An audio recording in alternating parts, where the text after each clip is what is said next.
Ndoda kuyeuchidza mhuri yeZimbabwe kuti vanhu vakakosha muupenyu hwako ihama dzako. Vanhu ava vakakoshesa nokuti vamwe unoona pane tavaenzi vaviri, pauya wehama, pauya wekereke.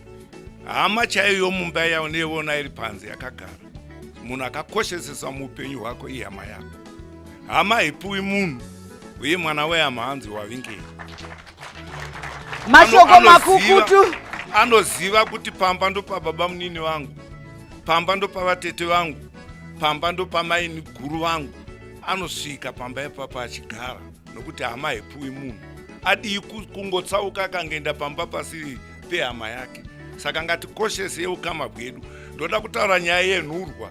Nhurwa kana unazvo takura, kana usina wahuna.